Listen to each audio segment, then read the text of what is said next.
All right, welcome everyone. Welcome to my channel. This is Revolutionary. Saturday, April 6, 2019's topic today is about the immigration situation, which is basically slave labor, as we mentioned in the last audio video. Now, the title of this is It's Not Inhumane to Be Against Slave Labor Immigration. This audio video is intended to actually help promote the understanding between the both sides of the left and the right on this issue.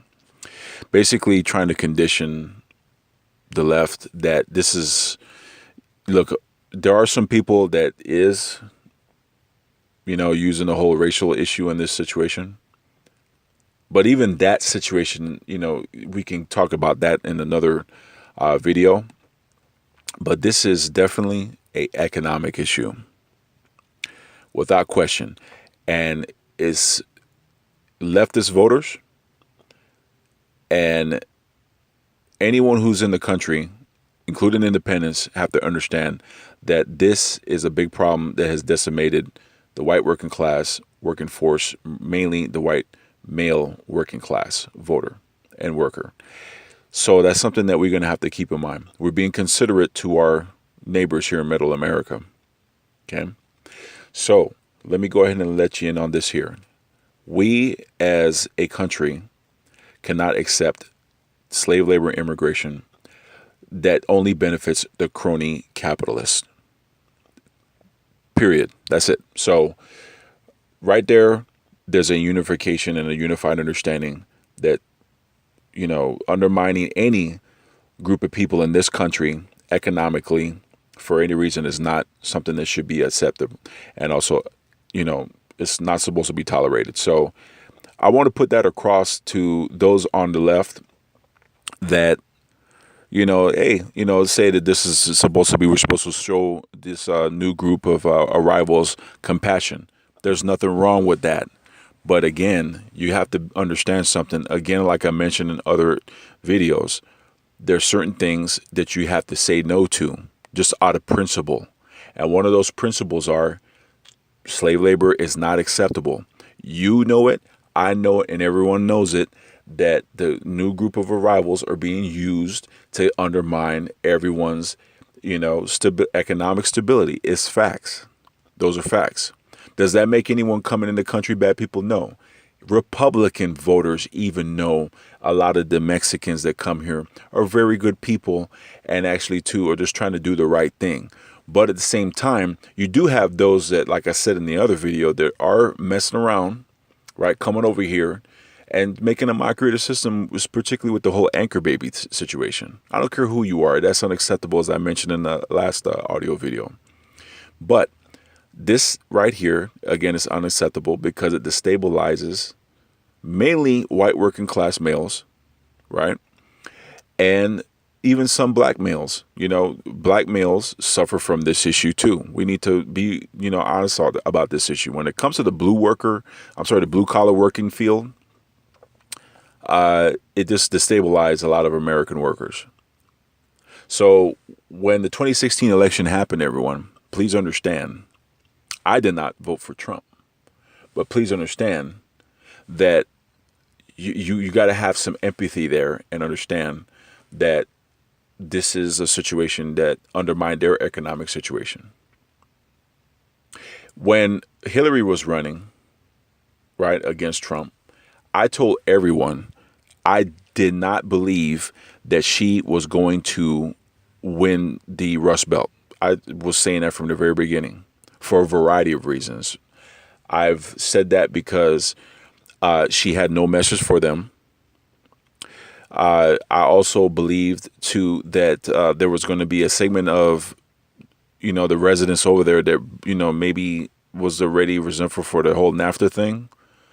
So she already had those, that was unfair to her, but, people linked that to her for various reasons. And then at the same time, too, there was, I'm sure, a lot of guys that kind of viewed her as, quote unquote, uppity elitist. And so there was really, considered disconnected in that issue. So that was one thing. Whether if it's fair to the lady or not, it could be debatable. But I had a hard time believing that she was going to win voters there. So That was one thing there. That was one good thing that Trump did, regardless if he was telling the truth or not. At least he brought the issue up. Okay, so, which is something that the Democrats were supposed to do. And I'm going to get into another audio video at what the problem is with the Democrats on this issue. And when I say the Democrats, what I'm really saying is not progressives and not far leftists like myself, who are basically the progressives, but just on steroids. I'm talking about the neoliberalist centrists. That's exactly who I'm talking about. The neoliberalist centralists only focus on women, black women, and white women in the professional white collar field. They almost don't even care if you work in the restaurant field or any other kind of working class category, construction, any other kind of fields that involve your hands or whatnot. And that's not good. I really believe that both parties should have catered to all people in the country. Everyone is on the table, including businesses. I'm a big believer in flat tax. So, this is just not something that should be going on here, and so I want to make sure that every leftist understands, and Democrat, progressive, whatever you are, that this is something that you have to show empathy to those on that side of the aisle, that this is a problem. Okay. And we can come up with all the policies together to go ahead and say, this is what we can do to help our people come in here legally, right? And follow the rules and everything, and everyone just goes about their business. But there are some things that are going on that are unacceptable. Okay. And again, the slave labor is one of them. So keep in mind, which is the point of this audio video, is to show empathy towards, the white male blue collar class and white woman, blue collar class, that this is something that really hurts them in their pockets. You know what I mean? And when you do that, when you show that respect there, they start to at least be open to what else you have to say. Because they at least know that, okay, well, now they're seeing some things on my side here of what is really, undermining me here money-wise.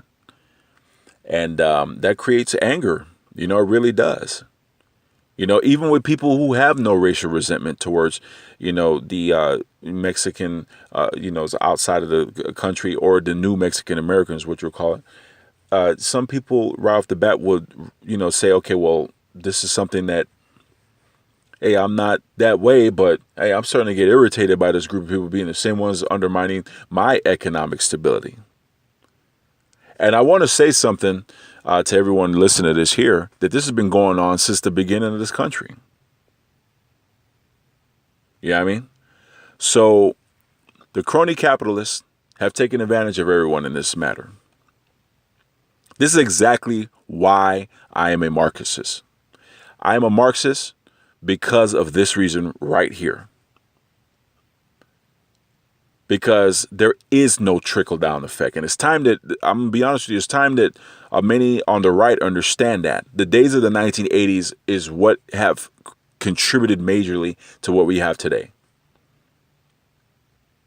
I know some people want to live in denial, but those are the facts. And I know we can get into that whole thing too, of some people not believing what they want to believe or whatever, or believing what they want to believe. But the facts are that has contributed to this cowboy kind of, corporatism that what you see today, where it's every man for himself in every direction at the expense of everyone else. One thing that everyone that is listening to this audio, all of you are victims of one thing, because my channel is about promoting unity at the best way that I can, right? One thing that unifies all of us, me, you on the left, you on the right, we have all worked for what I call lucky dummies. Lucky dummies are people who have no damn business being managers of any damn company or whatever in any area of position of management, we have all worked for those people. We've all seen guys that are in positions where in your mind you go, this guy has to be a friend of the owner or the last manager that was here or somehow related to these people, because there's no way that this guy has any business here. We've all been in that situation in the white collar field and definitely in the blue collar field. Restaurant, I used to see that almost every single time. I used to say, there's no way that this guy here is qualified for this position here, right? And, that is just what it is. It's about nepotism, and it's about crony capitalism. And let's be honest, majority of you right now, if you want to start a business, you couldn't get out there and start a damn business if you wanted to, because no bank's going to go ahead and give you a loan to do it. This is another reason why I am a Marxist. The government's going to have to get in there and start securing loans for people. Direct loans. None of this, we back the banks up, secure the loan, and then they get the interest. F all that. That's what has led to the problems that we have today. And I'm going to get into one big and probably my most important audio video, and that is promoting employee-owned businesses. That's the one thing that's going to promote and fix what is going on up there in Wisconsin and the rest of the Rust Belt, Detroit, Michigan, you name it, Indiana, Pennsylvania, Ohio. Those kind of policies are the only thing that's going to fix everything that you have going on in those areas. This whole thing about people are going to come back and companies are going to come back with all these extreme tax advantages, that is not going to work. We already saw what happened already with one or few companies up there that told Trump that they're going to do it, and they left. So that is not working. The funny thing is that even if Trump's intentions are really to help everyone over there, right, it still don't matter because it's still not going to work. I knew that when he was running, that I said, even if he's telling the truth with all this here and that's his intentions, this is still not going to work. Because why would a company come back to a decimated area where the population is now not there to serve their interests? Because at the end of the day, it's about the bottom line. But think about this for a second. If you are the workers, right, you're not going to outsource your own job. There you go, right? Am I right? So there you have that. But that's something to think about. I'm going to end this video. I want to thank all of you again for visiting my channel. You can email at therevolutionary@yahoo.com. And leave your thoughts in the comment section. Welcome to my channel. I am the Revolutionary.